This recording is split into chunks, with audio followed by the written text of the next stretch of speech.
All right, great. So Catherine and Andrew, fortunate ones from St. John's, Newfoundland and Labrador. Hi. Hi. Is St. John's still home? Home base, yeah. Great. Absolutely. So I want to jump right into it with some artist development kind of specific stuff, but I think for anyone who's watching, it would be really great to get a sense of, you know, the foundation of the group, some of the early iterations of the band that you went through, and how you got to be fortunate ones.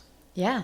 Well, it really all started, so we're at the Hugh and Draw Hotel on West Street, Corner Brook. Yeah. And it started across the street on the church lawn. Yeah. And Andrew saw me performing with my brothers. They had cover bands on the go. What year was it? 2010? 2009, 2009. summertime. You know better than me. My whole life changed that day. You're welcome. You're welcome. Checks in the mail. But yeah, shortly after that, Andrew moved to St. John's where I was living at the time.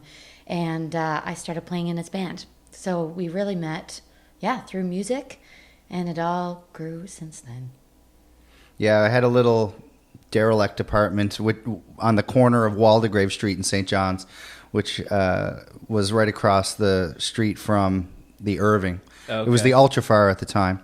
And it's actually the house I lived in was torn down and made room for the convention center.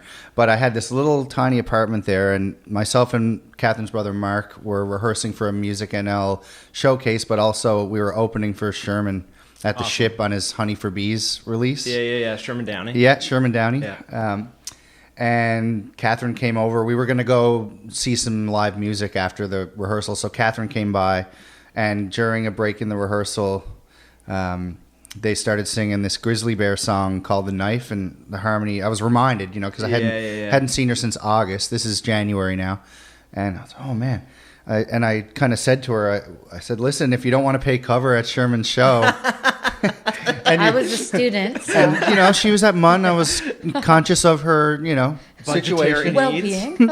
And I said, if you don't want to pay cover, which I don't recommend, kids, always pay cover. If you want to learn some songs, we can get you in for free. And she learned all the songs the night before. Yeah. And then I think maybe a week later, we were opening for Sherman here in Corner Brook at the Arts and Culture. Yeah, that's right. Yeah, it's 10 years ago. Wow. Quite the journey. That was our first time playing together was at the Ship. And you were holding a bottle of India. There's a picture somewhere of Catherine on stage. Terrified. Like crushing an India bottle in her hand. It is really fun to think back on all that stuff, though, and just how it was all built. I played in Andrew's band for several years after that. And I was at a sort of crossroads in my career, and Amelia Curran asked me to go on tour with her. So that was actually the first big tour that I ever did. Yeah. And I didn't really realize what a life in music and the arts would be like until I really saw it through Amelia. Because Andrew was up and coming at the time, so we were kind of staying within the province or Atlantic Canada. And that was the first big cross-country tour that I did was with Amelia. And that summer did a bunch of festivals in Canada with her as well. And I just kind of realized what we had was special. I saw some of the other artists performing, obviously, at the festivals and thought to myself, like, we could do this. I think we could do well at that. So it was really the exposure for me through Amelia to see what that would actually look like. Right. And then kind of when I got back from those tours is when we kind of started taking it a bit more seriously with the two of us. Yeah, I often joke with Catherine that her first real experience out of the gate was accompanying a Juno winner on a Canadian tour. I'm like, you missed all the nights at like 2 a.m. when the hockey team rolls into the bar and starts cursing you out for playing your folk music. Yeah. Well, I don't think I could have taken that, to be honest. Well, I started out here in Corner Brook when I started writing songs. My first shows were at the back lot, but I remember so many nights at the bar room above Jennifer's here in town, where my friend Kev Buckle would be bartending, and there'd be no one in the room. Yeah. And he would, the second set would be coming up, and he'd say, Andrew, you don't have to keep playing if you don't want to.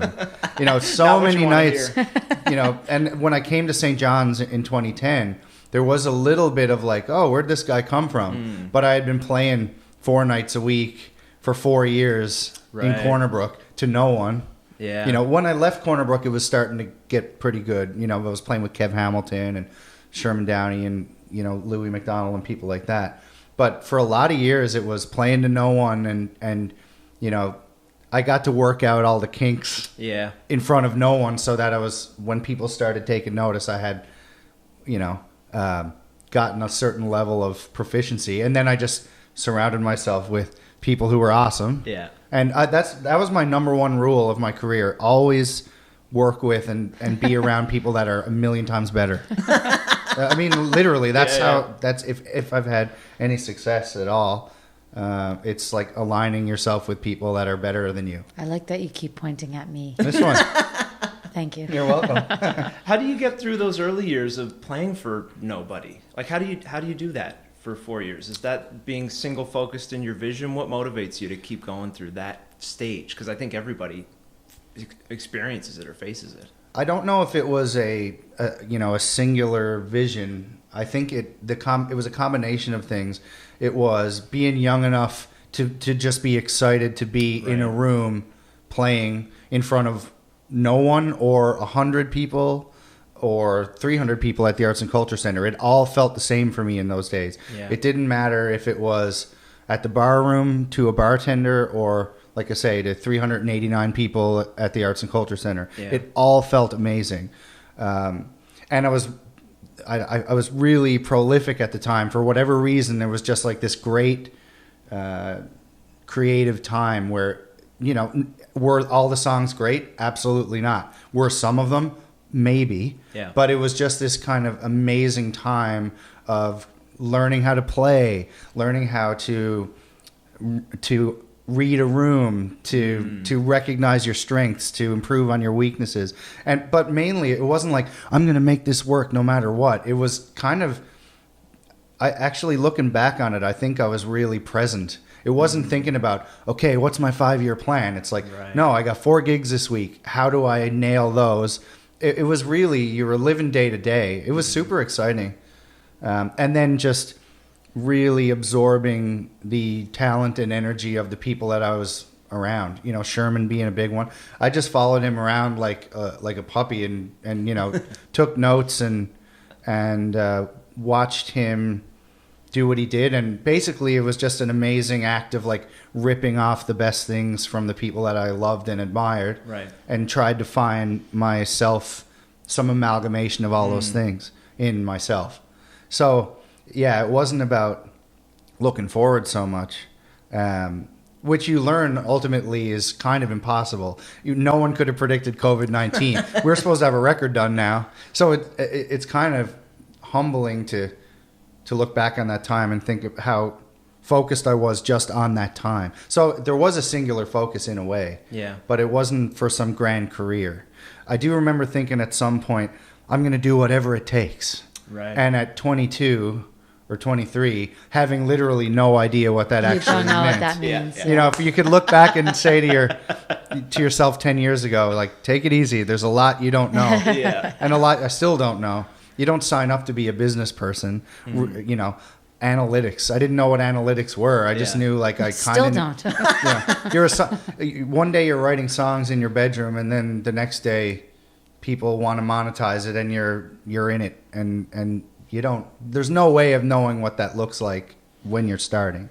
Yeah, it's interesting you mentioned COVID-19 and presentness. I've been thinking a lot about it, and I wonder if that's part of what is difficult about not being able to perform right now is that experience of performing, if there is like a closer, truer sense of real presentness when you're up on stage in front of a crowd. Is that true for you guys? It's pretty impossible not to be present, or you'll literally like forget a lyric or, you know, do something wrong. So yeah, I mean, for me, it's the most exhilarating thing as well. I don't know if it's because of the presence, because of the other people. And singing is just the most fun thing in the world. I would imagine the energetic exchange can be pretty powerful too if you get into a good rhythm with a crowd. 100%. Yeah. It's tricky. It's an interesting time because I think what the world really needs are those moments of connectivity and are those specific moments of sharing and togetherness, but we're literally, in some cases legally, not allowed to do it. Right. So it's a very tricky space to occupy as someone who, making a career financially aside, for me, the most important thing is that connection and the feeling that you generate between people in a space. Yeah. And when you're not allowed to do it, literally came out in the news that we weren't allowed to sing and dance. Like that, this was like a mandated thing. I'm like, oh my God. No, those are the things. Yeah. Those are the things that define what we do. But otherwise, you just have to be present in whatever you're doing and find the joy in the things we can do, because we literally have no other choice right now, It really is a great slowdown in a way. And, there obviously was this initial, once kind of the dust settled, and we surveyed the rubble of what had happened with our industry, everyone kind of freaked out and went, we need to do everything. We need to go online. And we need tip jars, and we need this, and we need this, and we need this. But really, once that kind of existential, crisis or that feeling of extreme anxiety started to, I think there's an undercurrent of it still. But once it started to settle on some level, you realized this is a really important time to take stock of what is important, and to realize that your career in and of itself does not make the world turn, and that people are grateful for it, but don't necessarily need it as a tool for survival. Right. It is super humbling. And you realize that what is super important and all-encompassing to you, although it is important, it doesn't make the world go around. So it kind of makes you look inside yourself and think, okay, it's time to just take a breath. The world's not going to end if we don't put a record out on the timeline that we painstakingly put together. Yeah. It might feel colossal, like a colossal defeat. I know when we weren't able to go to Toronto to make our record in May, man, I was in bed for days thinking about that, Yeah. But then when you draw the curtains back, you realize it's not the end of the world. It could be a lot worse. Yeah. Absolutely. We're very lucky to be where we are. Yeah. And lucky that we have fans that care enough to buy the T-shirt, right, or check in and say, we miss what you do. It is. We're very lucky. Yeah. I want to spin back a little bit to the origin story, because Kat, I saw you on that Amelia Curran tour in Halifax when you were coming through. What about that tour after it had finished made you decide that you wanted to do music as a career going forward? And then what was the conversation between you two? Because in my mind, it was pretty quick. The Amelia Curran tour happened, and then I remember Fortunate Ones came it felt like right out of that. After. Yeah, so absolutely. How did that happen? Yeah, like I said, I think I had no idea. I definitely never had my mind set on a career in the arts. Yeah. I went to school for French and had a couple jobs after that. I always knew that I loved singing, but growing up in Corner Brook, you're not necessarily exposed to a lot of the music industry, obviously on a bigger scale. Yeah. And I think it was exactly that, just seeing an operation that, took an artist across the country and seeing how they did that. Seeing the different venues even, meeting promoters, seeing the festivals, seeing the possibilities of what a life in music would look like is really what got the wheels turning in my head. I definitely never saw myself either as a business person. Right. I still put it in air quotes because I'm like, oh, I do run a small business, and you kind of have to take stock of that because it's been a long journey and we had to learn a lot. But yeah, it was right after that tour that I just realized, we do have something special. And even just getting feedback from fans in those early days, and recognizing that they enjoyed seeing our connection together, that really solidified, okay, we have something special. It's not necessarily every couple that can sing harmonies together and write songs together, that it was something special to be valued and that could be, taken further. And I think it really just took seeing what that would look like on a bigger scale to be able to recognize, okay, these are the steps that we're going to need to build this thing up, you know? And then being exposed to different people in the industry and seeing how they do it, which is really how you learn. Because you don't start out knowing how to put together a record and a record release and publicity and radio and all of those things that help you succeed in your career. So. And what were some of the early markers of success for the project for you both that you saw and you thought, well, yeah, this is really working. This is really connecting with people. Oh, that's a really good question. That is a good question. Well, I think... Oh, man, that is a really good question. Well, and you're both so humble. Maybe that's hard to talk about. I have one definitively from when I was playing in your band in the early days. It was Glenn Tilley was able to get us on Canada Live on CBC. Right on.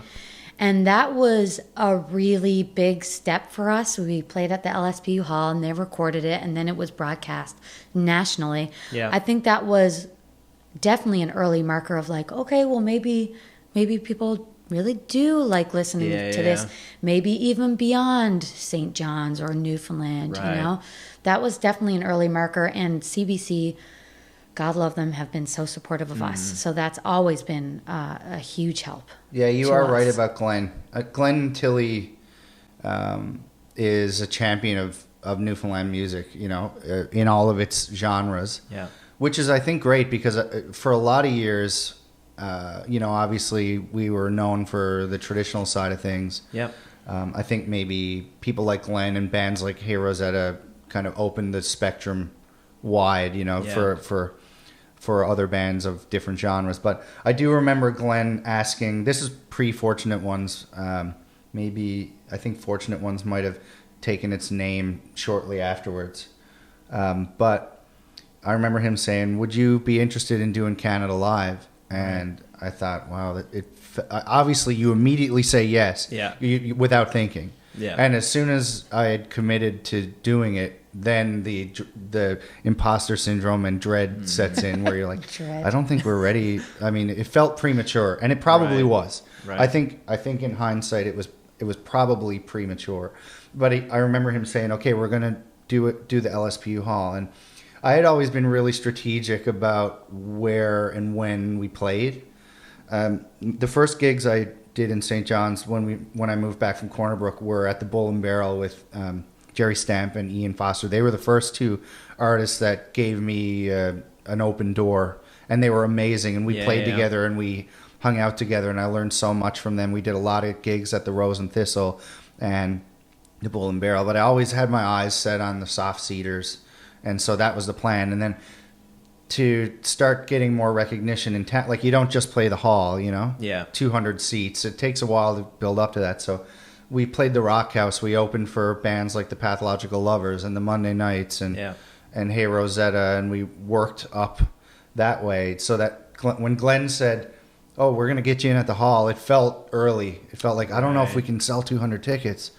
And then it was, oh, well, they want to do 2 nights now. And, oh, my God, I don't think we can sell 400 tickets. Oh, my God. Yeah. And then it was, oh, well, we need to add a 3rd night. And then it's like all of a sudden you're at 600 tickets. And it's like, how is this happening? That was the first moment. And I think it was Glenn's faith and his understanding of how things worked. And he, I guess, saw that there was an audience for it, that he said, we can do 3 nights. And it ended up being 3 nights. Which was to me, like, it wasn't, there was no ego or no certainty. It was just complete dread. And I still, whenever we have to sell tickets, it's the worst. It's terrifying. When you can go in and see a seat map of a theater and know which little dots are sold and which aren't. You should never do that. It's horrible. Torture. And still to That's this part day. of my job, though. I have to. Oh, God. It's the worst. And even though you know in your mind, like, I think we're good, we could sell 1,000 tickets. It keeps you up at night. Yeah. But that, to go back to your point, Glenn Tilley was at the very that was the big bang of this band, I think. The other one that we thought about yesterday was when Alan Doyle mentioned Andrew and his record on George Stroumboulopoulos' show at the time. Yeah. But it's hard to like extrapolate any sort of advice from any of those kinds of markers of success for up and comers, because there is a lot of chance with all of that stuff. Definitely. Now you're making connections and you're meeting people and you're out in the community. Yeah. That always helps, but it's hard to in any way like advise people on how to start gaining that momentum, because you kind of just have to do it. You kind of just have to start and do your best, and then get advice from people who are already doing it. My general rule has always been from day one, and I'm sure Allan would say the same thing about himself. You will never be the best. There will always be someone who is, however you want to quantify it, someone better than you. Sure. I'm not going to be the best guitar player. We're not going to be the best songwriters. We're not going to be the best duo. What? But what? But we will be the easiest to work with. Right. And we will be the most grateful, and we will be the nicest, and you will get more gigs and more opportunities by being those three things than by being the most talented. Because even the most talented people now need the gigs. Yeah. No one's selling records. Right. So everyone, if you're not nice, that's a big strike against you. And I think if you asked anybody, because we really try, they would say, oh yeah, we'd have them back. They're super nice. Yeah. Grateful, nice, easy to work with. Literally, you could be the best musician in the world. No one has time for anyone if you're not nice. That it's as simple as that.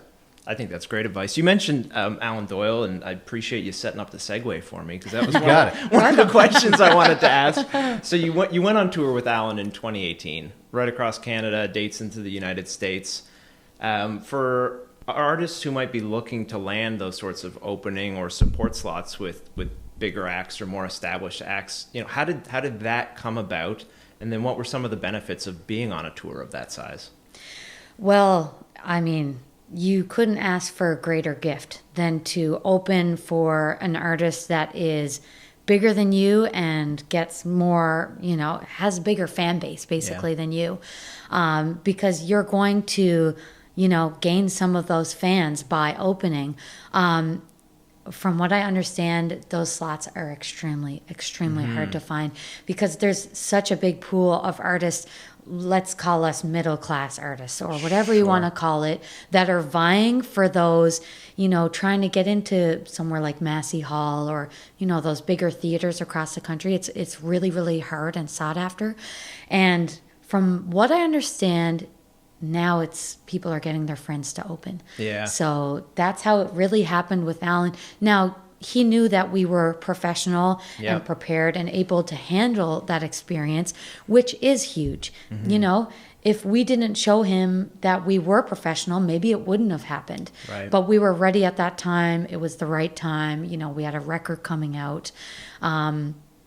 I don't know if I have advice for people looking for those slots, because they're so hard to come by. I don't think there is an answer to that question. Yeah. How does one secure a slot under the wing of a bigger artist? There is no answer. And I think it's different for everybody. Well, maybe go out and meet them. Yeah. If you can, if you have the opportunity. There was a relationship there, right? Yes. For you guys. But to be honest with you, like that relationship started in 2011. Yeah. We didn't tour. We opened for Great Big Sea a few times in 2013, but that was through Bob Hallett. Right.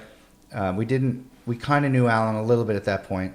But that was 7 years in the making. And we didn't set out, let's befriend Alan Doyle so that one day we can open at Massey Hall. It wasn't like that. Yeah. It was super organic. I remember he was tweeting about my first record, and a mutual friend in St. John's, Pat James, who engineered Great Big Sea's first record, had become friends with us.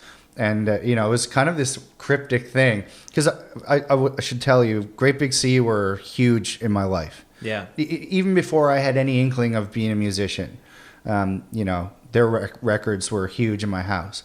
So I loved them. Yeah. Not as people I looked up to in a career sense, just as people were making music that I loved. Yeah. As a fan. And Pat James calls me one day and he's like, McCann and Doyle want to go for a hike in the woods and, meet you.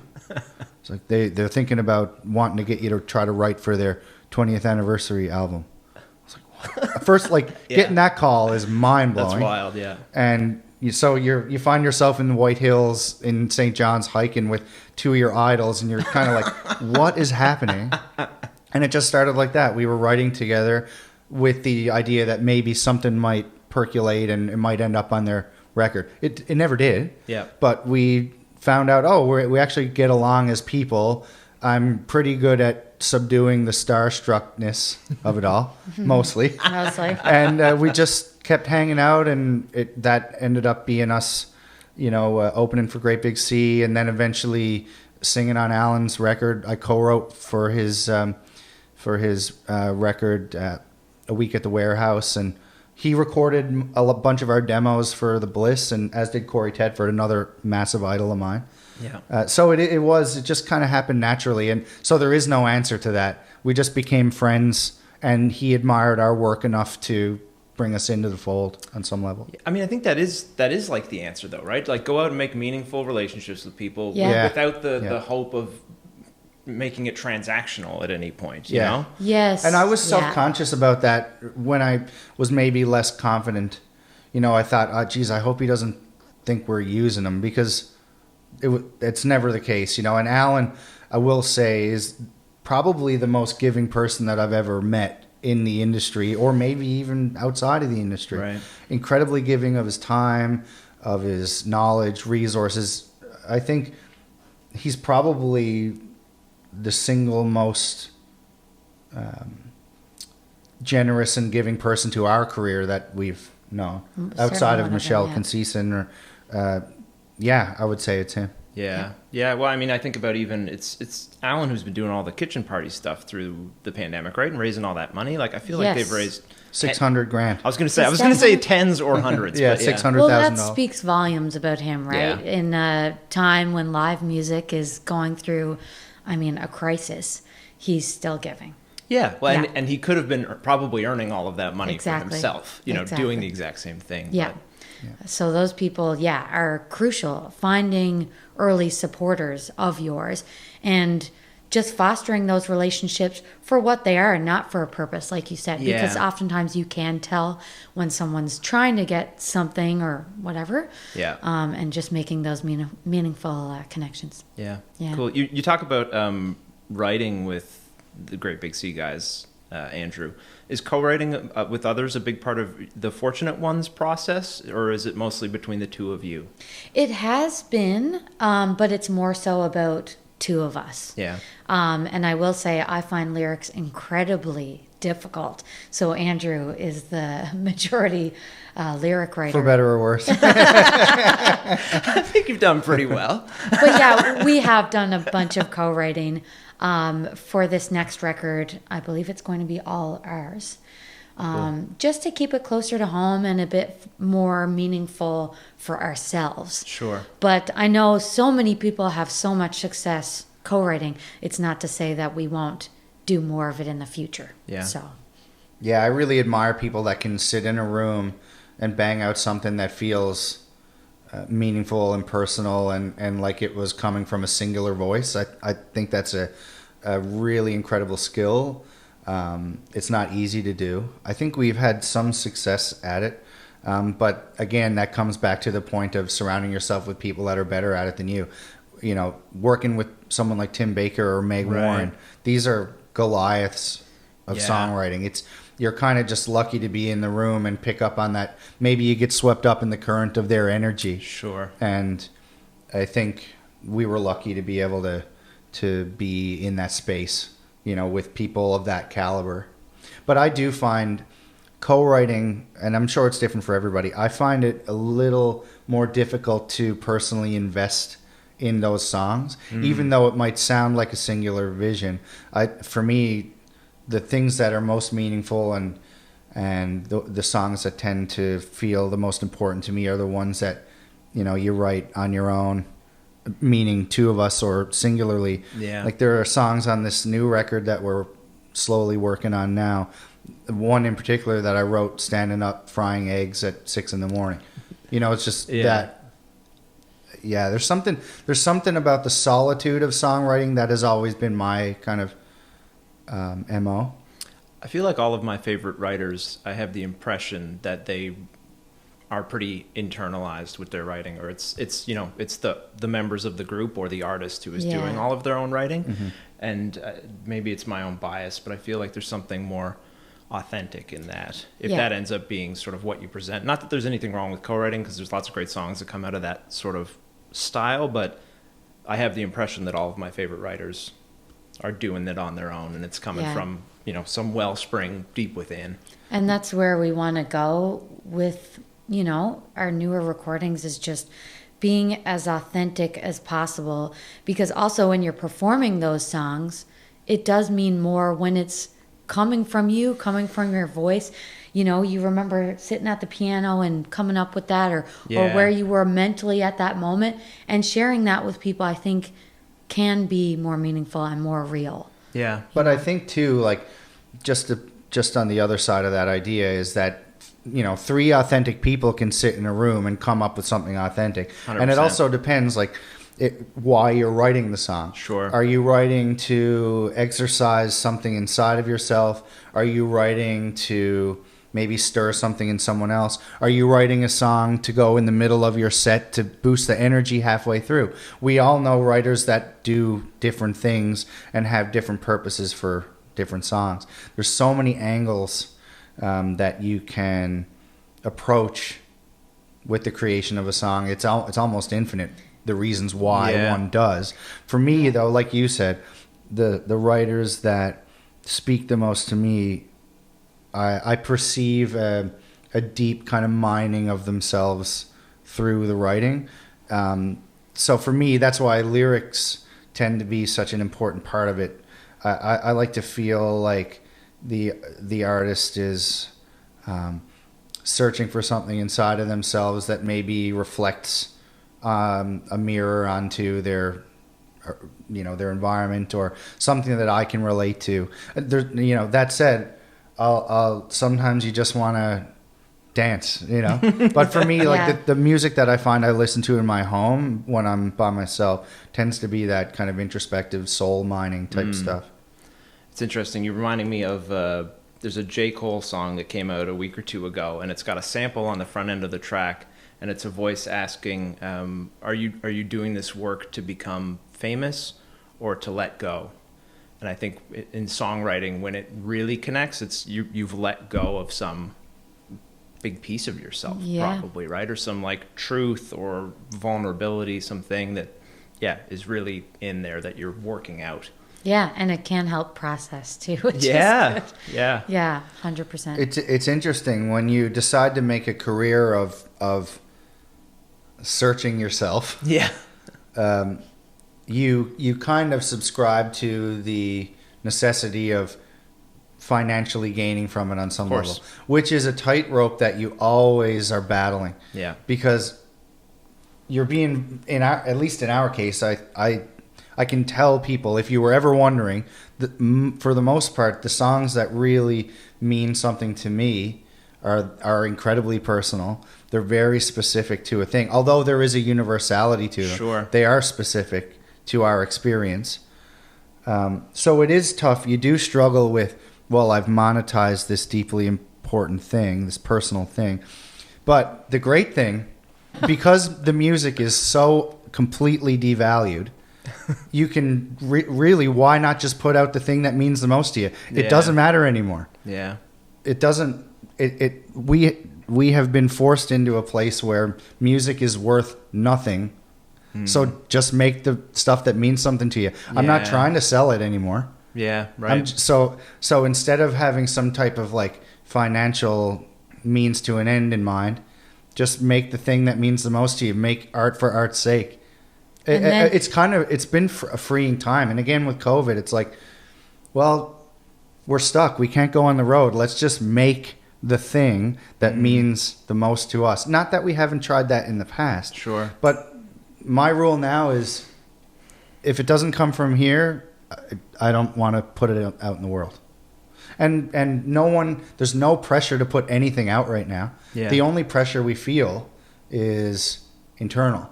It's not like Universal is like, we need a record. Literally no one is saying that. And there's something once that kind of scary feeling subsided, it's such a freeing thing. Well, who cares? We can't tour. Don't worry about it. Let's make something really special and meaningful to us. And if no one hears it, doesn't matter. And if everyone loves it, that's a wonderful byproduct of a thing that was going to happen anyway. Yeah. Yeah, it's interesting. You mentioned sort of the universality of a song that comes from a really vulnerable place. I wonder if is Before You that kind of track? It feels 100%. It feels that way to me. And what a beautiful sentiment. I can't remember my life before you. Like, you have come in and I'm sorry, you don't need to break down the lyrics for me. But to me, I hear that and I can imagine, I can think about my wife Stephanie in that way, because it's true. I love her so much. She has become such an integral part of my life that I think back and it's like, I call the time before Stephanie my BS period. Before Stephanie. Excellent. Yeah, and in that track, it's like I feel like it has that universality. Like, have you gotten a lot of wedding videos? Oh man, yeah, big wedding song. And again, like, it's just a happy byproduct of writing that we don't. That was never the intention. Right. I bawled when you first. I wrote that song in about 8 minutes and didn't edit it at all. And it's 3.5 minutes long. So you played it. I think it's 2 minutes and 50 seconds. Oh, okay. Yeah. What's interesting about boom. What's interesting about that is, though it's obviously a love song, is that it does have its dark moment as well, which I find interesting. So, I guess there's some universality in that as well. One of my favorite little songwriting moments in that track is the bridge, the way you go into the bridge, which gives the song a dynamic shift, and then it transitions so smoothly and effortlessly back into the chorus. Yeah. The trick is to only learn a few chords. There you go. I got a You're fifth welcome, chord kids. I can put in here. No, I appreciate that. Yeah. How has because we talked about the origin story of the band and sort of the different iterations of the group. How has the songwriting and the creative process evolved sort of over the years, and where has it landed you now? I think just the nature of doing something for a long period of time. So right now we collectively are 10 years in, and then you add on my several years beforehand.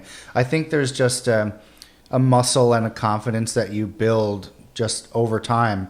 When you're in something and you're putting so much into a thing, I think creatively we understand what we're good at, we understand what we're not good at, and we understand how much time to give to both of those camps. Yeah. So I think that now, whereas maybe 10 years ago, you'd never dream of sitting in a room with someone like Tim or Meg or Allan. Nope. Now we just go, okay, well, our shoulders have been tapped for this task, and we know we're up to it. I think, not to say that you don't have imposter syndrome, because we all get it from time to time, but I think there is a base level of, okay, no, this is what we do. We're good at what we do. We work hard at it. So in terms of, the creative process, I think it's just there's a confidence there now that time has massaged. Yeah. I will say as well, like at the point when I met Andrew, he was already, writing for several years, had done several recordings, and I definitely did not. It took me quite a long time, although I've always had sort of songs and melodies running through my head. It took me a long time to feel confident and comfortable, even sharing with Andrew, like the beginnings of songs, to start collaborating, because it is really hard sharing, really vulnerable songs. So I feel like I've been really grateful to learn from Andrew and, his experience, and to be able to collaborate, because I don't know if I would have been able to do it otherwise. Honestly, it's so difficult. Yeah. Yeah. And to be totally honest, even co-writing as a duo is really difficult, because very challenging. Like I say, songwriting as a default for me is really insular, so that I don't like to show anyone a song that isn't that couldn't be recorded that day. Right. Like, I don't like to show anyone half or part of anything. And that, including Catherine, because it's like, when you show someone something for the first time, all of your confidence, it's like you have never been introduced to confidence. Like, you sit there and you're like, it's like you have a sunburn on 99% of your body. Yeah. And you're just you're a ball of doubt. And, even songs that are good. Yeah. When you're showing someone for the first time, you're like, this is the worst thing anyone's ever created, and they're going to hate it. So Yeah, you don't want to show anyone that. Yeah. That is a very, you got to have some type of narcissism to be putting yourself through that vulnerability on that level. It's crazy. Yeah, it is really hard to share, especially when it's a new song or something in an early phase. Oh, my jeepers. And something that something that you love and that you're feeling really strongly about. Yeah. You're like, well, if this person doesn't like that, you're either going to have to suck it up or, you're get in a row. basically it's like, well, you're either going to submit to their feelings of dislike or have to, kind of maybe argue or fight for it. Right. Because that's the other thing. It's like, it's not like we're writing 20 songs a day. People say, oh, how many songs do you have going in for the new record? And it's like 15 maybe. And that's like, right. It takes a long time to write a good song. But some it takes a long time to write bad ones. Like, I heard Jen Grant say she had something like, wasn't it 30 or more songs for a record? So then she picked from that, obviously. But yeah, I really envy people that are able to do that. Like, you look at someone like Jen Grant, like, so the songs that make her records are brilliant, right? Yeah. Imagine all the amazing throwaways that she's got. It's I really I'm envious of people that can do that. Donovan Wood's perfect example. Sure. Our producer Josh has his studio in Toronto, and he's got a writing room connected to it, and Donovan's working out of it right now. And we're talking to Josh, and he's like, this guy can sit down and write an incredible song just like a 9-to-5 type situation. And I really envy people that can do that, because it's not like that for me. Yeah. The songs that really mean something to me, again, I wrote Before You in 8 minutes. Some of the new songs for the new record, literally like frying eggs, just came to me. Yeah. It's not, I found generally anytime I sit down and actively try, I'm not able to invest on the level that I do with this, the spark. It's not a great way to live if you want longevity in a career. But then there's one song on the new record that I started last year and we only finished a couple months ago. Yeah. Right. So you also can't forget little seeds that you come along, but yeah. Well, I don't want to get too woo-woo about it either, but how much of it is just channeling whatever ends up getting written for you guys? Does it feel that way? Like, if you're frying eggs, where does that come from? Yeah, I mean, again, I think there are certain songwriters, like one of my favorite songwriters, Jason Isbell, and he would say, well, you gotta treat it like a job, and you need to sit down and work and write it out. Ron Hines always said that too. Yeah. I've yet to come to that place in my career. Yeah. I find for me, the songs that mean the most are the ones where you feel like you're a vessel for some energy or sentiment, and it comes through you, and then on the other end of it, you're guilty and kind of unable to explain where it came from. Right. And that's not an ego thing. Like, sometimes, literally, Before You, I had no idea where it came from. I mean, it obviously came from my feelings about my relationship as it relates to Catherine, obviously. So it's not like that energy was just created out of nowhere. Yeah. It's an environment that you live in every day. And then for some reason, there's something that happens where that idea is kind of compressed into a singular moment, and it just comes out. I wish I was able to do it the other way, but I haven't been able to successfully yet. Yeah. The song, even the co-writing, they've been super valuable experiences, but they're not the songs that I gravitate to immediately to play or to get excited about live. Like, the songs that I get excited about playing and sharing with people are the ones seemingly that I just feel like I'm borrowing them from somewhere else. Right. Legally, I own them. But it feels like I'm borrowing them. Yeah. I'm definitely not as quick of a writer. Like, yeah, as I was saying, I feel like I'll get a seed that is like a lightning bolt, and it's a good start, but then it can take months to finish an idea. Yeah. And it is what it is. You just got to keep plugging away at it. Yeah. You know. But that's writing for you. Yeah. We can cut what I'm about to say if you want to. But one of my favorite things, like as someone who has been your friend for a long time, is remembering like playing with our friend Zach Robson in your basement in high school. West Coast Jammers. Shout out. My first band. Yeah, and and you wouldn't sing for us unless like the lights were turned off in the basement and Zach and I turned our backs to you. And now to see, like, you know, you guys touring the world and... You remember that? Oh, 100%. Holy smokes. I mean, we were 16, 17. It stands to reason. Because Yeah. I remember I also was good friends with Gerald Coleman back then. Yeah. And Gerald had drums set up in his basement and a keyboard and stuff. And, like, I was in piano lessons and I loved singing, but I could not... Like, he wanted to jam, and I couldn't do it. Yeah. Could not sing it. I mean, it is terrifying, especially when, you know, say you're 15 years old and you have little confidence or experience in that kind of way. Yeah, it is super scary. And it is still scary to this day. Yeah. To sing in front of people and share songs. Like, but that's why it's fun. Because it's the most challenging thing. When we opened for Allan at Massey Hall, she made them turn the lights down and made 3,500 people turn the other way. It was super around, weird. I wondered where that came from, actually. Yeah. So it's This is coming full circle now. Incredible. That's fun. I mean, it's come up a few times through our chat now. Like a lot of, you know, you mentioned Meg, Tim Baker, Alan Doyle. How do you think about your identity as it relates to your artist project as Newfoundlanders, and how much do those things tie into one another? I think for me, it's like a flag that I wave everywhere. Yeah. And I often think about how lucky we are as artists from Newfoundland to be of the generation that got to, you know, get on the plane and walk the paved road across the country and the world that was laid by people like Ron Hines and like Figgy Duff and Great Big Sea, who basically started touring outside of the province when it wasn't always cool to be from here. Right. Where maybe sometimes we were the brunt of a national joke.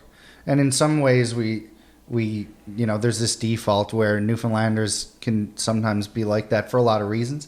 But I feel really grateful to those artists that came before us, because when we started touring away from Newfoundland, I always felt like, yeah, we're wicked. Like, people love this. Yeah. Like, you know, you'd get off the plane in Toronto and it'd be like, when sun rays cry, you know, like, and I always feel like that. I mean, how lucky we are. I think, you know, would we be as far along as we are now if we were in Toronto? Hard to say. Probably not.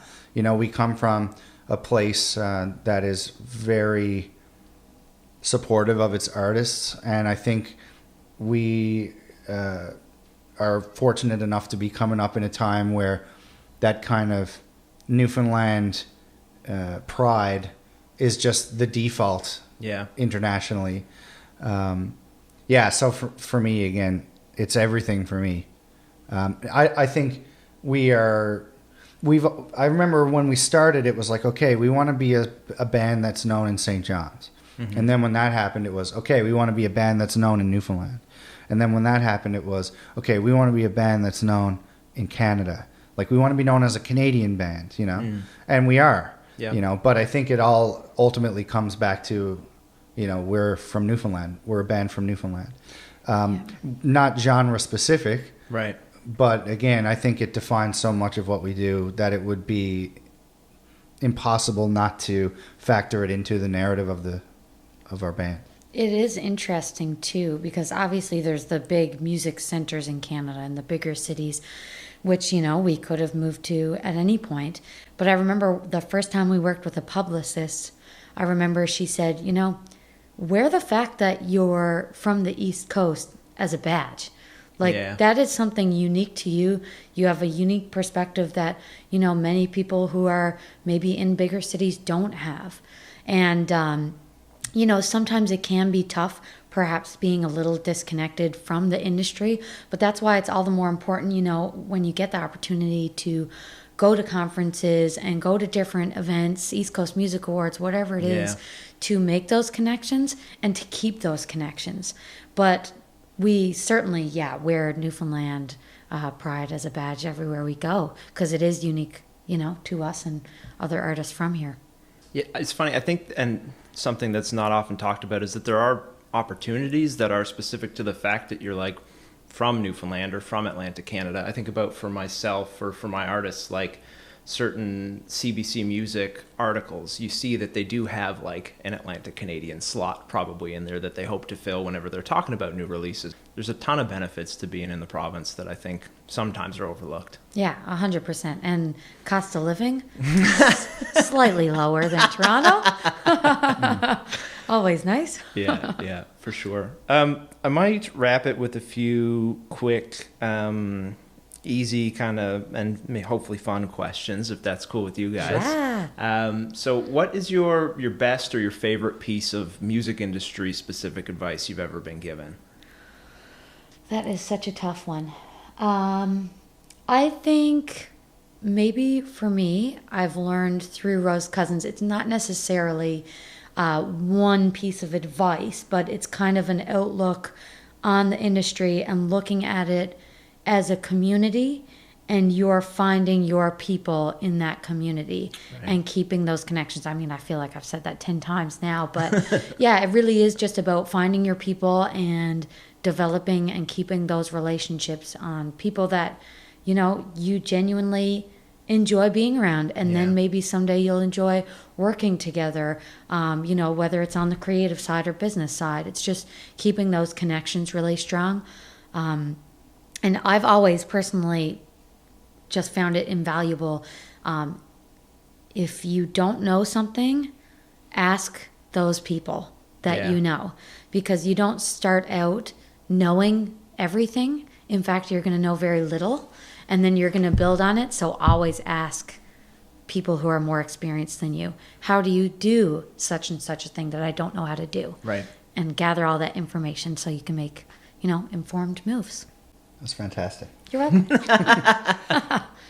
For me, it comes down to go into every situation like there's something to be gained or learned. Be open-hearted. Be honest. And be a good person. I think the music is what is going to attract people ultimately. Like, people need to be interested in what you're creating, but once you've piqued their interest, you need to be the type of person that people want to be around or be associated with. And so that for me is the whole thing. It's all about gratitude. The career, as the world has proven, is a privilege, not a right in any way. There's absolutely no guarantee of success in any way. So I think if you're going to be successful, those are the key elements: gratitude, open-heartedness, kindness. Beautiful. There's no ego. I mean, none of us can afford to be assholes. Yeah. No one. Ooh. That's generous. It's true. If you're not a good person, Bono can afford to be an asshole. Yeah. I can't. Yeah. And we're very lucky to do what we do. So gratitude is everything. I wonder if Bono can even afford it though, because haven't they just been sneaking their songs onto people's iPhones? I do remember that. I remember thinking, I wish I had a Galaxy. That's it. Okay, and last one. What's next for Fortunate Ones? So we are just wrapping up a project with Allan Doyle, Speak the Devil. So we're looking forward to seeing something from that, hopefully in the fall. Cool. And we've been working on a record, so we're over halfway, kind of in the pre-production phase. When we can get up to Toronto, we'll sort of finish that off. Yeah. But yeah, new music all around, coming soon. Can't wait. Awesome. Yeah. Well, thank you both so much for taking the time to chat with me and to be a part of this video series. Thank you. Pleasure. I should do the official thank you to Music NL ACOA and the province of Newfoundland and Labrador for sponsoring the video series. Maybe I'll look right at the camera to say this bit. Yeah, and we'll wrap unofficially now. And Wicked. yeah. Party time. Thank you. Great, thanks. I fought the urge the whole time to do like the office thing where you like say something and then like look into the camera. I was half tempted to do it too, but the moment didn't present itself. No, that's a pretty funny joke, eh?